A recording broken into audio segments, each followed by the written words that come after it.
Good morning everyone, সবাই কেমন আছো? আশা করি সবাই খুব ভালো আছো। আমিও ভালো আছি। আমার নতুন একটা ব্লগে সবাইকে স্বাগত। তো সকাল সকাল বৃষ্টি হয়ে গেছে, কিন্তু গরমটা আছে। বাট হট করে দেখি বৃষ্টি হয়ে গেছে, ভালোই বৃষ্টিটা হয়েছে, মানে সব ভিজে গেছে। আর আমাদের সামনের ইয়েটা তো আবার রোদও উঠেছে, কেউ বলবে না বৃষ্টি হয়েছে। কীরকম বৃষ্টি ভগবানই জানে। আকাশ খুব পরিষ্কার হয়ে আছে, আর কাজ আছে, কাজগুলোকে করতে হবে এখন। তো চলো, এখন এই যে বিছানা তোলা হয়নি, আরও কাজে চলে গেছে। সকালবেলায় বেরিয়ে গেছে 8টার দিকে। আর কালকে যেটা রান্না করে গেছিলাম, আজকে সকালবেলা আমি রান্না করিনি। ওই না, কালকে যেটা করেছিলাম খিচুড়ি, ওটা নিয়েই চলে গেছে। ওটা সকালবেলা টিফিন করে নেবে, আর দুপুরবেলা হয়তো ক্যান্টিনে খেয়ে নেবে, কারণ অতক্ষণ তো না খেয়ে থাকা যায় না।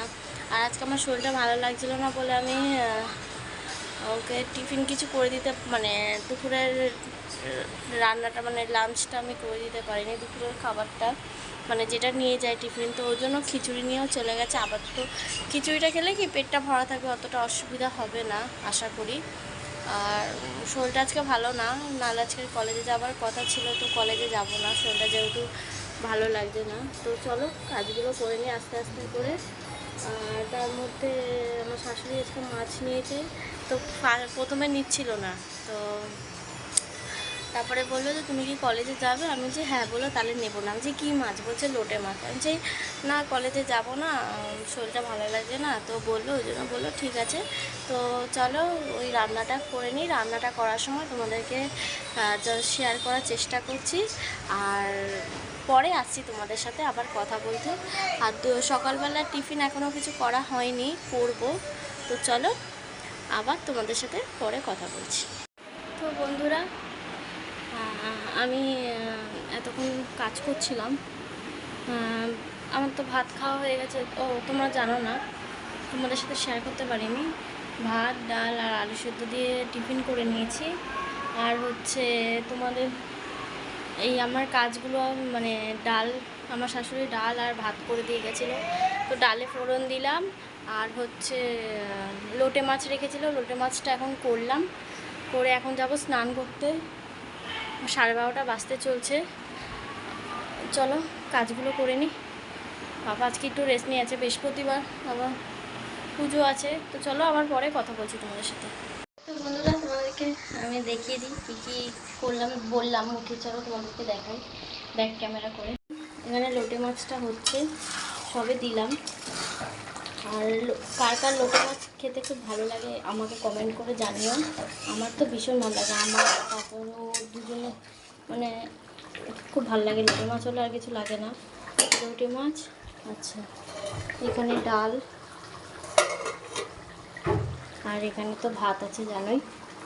তো চলো আবার পরে আসছি। তো বন্ধুরা, স্নান হয়ে গেছে, স্নান কমপ্লিট। আর স্বস্তির বৃষ্টি দিচ্ছে, তোমাদেরকে দেখাই। ওই দেখো, দাঁড়াও, হ্যাঁ এই দেখো স্বস্তির বৃষ্টি। ও শান্তি, মানুষ শান্তি পাবে বৃষ্টিতে। দেখালাম বৃষ্টি হচ্ছে, ওয়েদারটা, বৃষ্টি হলেও কি হয়েছে, ওয়েদারটা সেই যেমনকার তেমনই আছে, চেঞ্জ আর কিছু হচ্ছে না। তো ঠিক আছে, চলো আবার খাবার সময় তোমাদের সামনে আসছি। তো বন্ধুরা, আমি হঠাৎ ভাবছি কেন রেডি হয়ে রাস্তায় তোমাদেরকে দেখাচ্ছি, কারণ এখন যাচ্ছি হচ্ছে, আমি একটু গঙ্গাতে যাচ্ছি সুস্মিতার সাথে। তো আমাদের এখানে কারেন্ট চলে গেছে, ওদের ওখানে নাকি কারেন্ট চলে গেছে। তো ফোন করলাম, হঠাৎ করে প্ল্যান করা হলো যে গঙ্গায় যাব।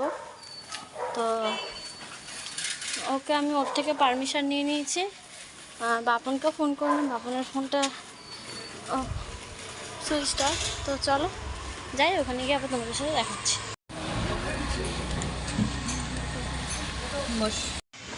তো তোমরা দেখলে আমি অটোতে একটুখানি ভিডিও ক্লিপ তুলে নিলাম, কারণ হচ্ছে ওই 100 টাকা খুচরো হচ্ছিলো না, তাই কী খাবো ওই জন্য অটোতে, নাহলে দুজনের তো 100 টাকা খুচরো দেবে না, তো ওই জন্য খুচরো করে নিলাম। আর এদিকে সুস্মিতার আমি বসে আছি, একটু গল্প করে নিয়েছি, আর তোমাদেরকে একটুখানি দেখো গঙ্গাটা দেখিয়ে দিলাম। ওয়েদারটা বেশ ভালোই আছে, অতটা মানে গরম নেই, ঠান্ডা ঠান্ডা হাওয়া দিচ্ছে, ভালো লাগছে। হঠাৎ করে দুজনের প্ল্যান হলো যে গঙ্গায় যাই। আমি বলেছিলাম ওকে, তো চলো আবার তোমার পরে আসছি। তো বন্ধুরা, এই যে এখন লঞ্চের দিকে যাচ্ছি। হঠাৎ করে প্ল্যান করলাম যে আমরা ওই পাশের মন্দিরটা যাব না, তো যাব। তো চলো যাওয়া যাক।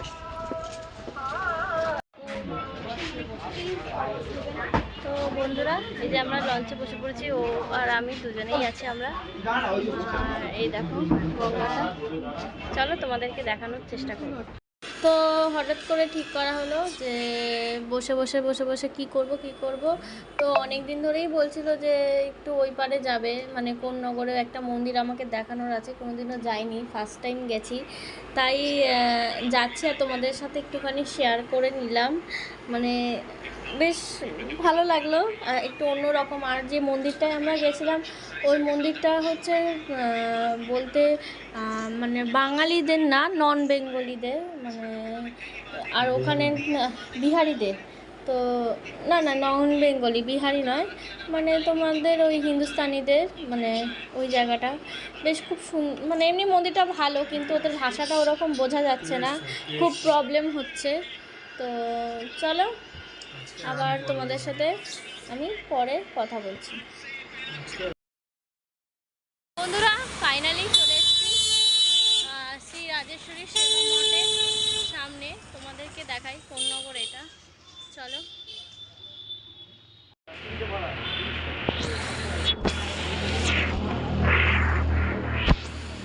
এই যে মন্দিরের ভেতরে প্রবেশ করছি, জানি না এখানে ভিডিও অ্যালাউ আছে কি না, যদি অ্যালাউ না থাকে।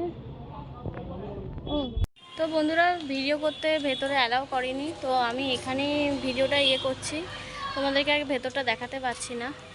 তো চলো দেখে ঘুরে আসি কেমন মন্দিরটা।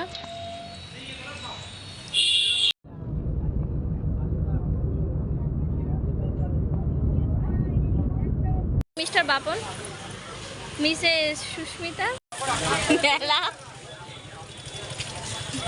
আর এই যে কুলফি কাকু, আর এখানে হচ্ছে সব খাওয়ার দোকান, এই যে, আর এই যে বাথরুম, আর এই যে সব। ফাইনালি চলে এসেছি এই এই ঘাটে, মানে মনসাতলাতে চলে এসেছি। এখানে মেলা তোমাদেরকে দেখিয়ে নিলাম, আর ওখানে মন্দিরটা ঢুকলাম। ওখানে তো ক্যামেরা যেহেতু অ্যালাউ করছিল না, ওই জন্য ক্যামেরা করতে পারিনি। তো চলো আবার বাড়িতে গিয়ে তোমাদের সাথে কথা বলবো। তো তোমরা দেখলে আমি মেলাতে একটু ব্লগটা তুলে নিলাম, তারপরে যে বাড়িতে চলে আসছে, ওখানে হাসাহাসি করছে বলে আর ব্লগটা তুললাম না। চলো বাড়িতে গিয়ে কথা বলছি। তো বন্ধুরা, ফাইনালি বাড়িতে চলে এসেছি। তো আজকের ব্লগটা এতটাই শেষ করলাম। চলো, গুড নাইট সবাইকে, সবাই ভালো থেকো, সুস্থ থেকো। আর আমার ব্লগটা যদি ভালো লাগে তাহলে লাইক কমেন্ট শেয়ার করে দিও, আর আমার চ্যানেলে যদি নতুন হও তাহলে সাবস্ক্রাইব করে পাশে থাকা বেল আইকনটা প্রেস করে দিও। চলো টাটা।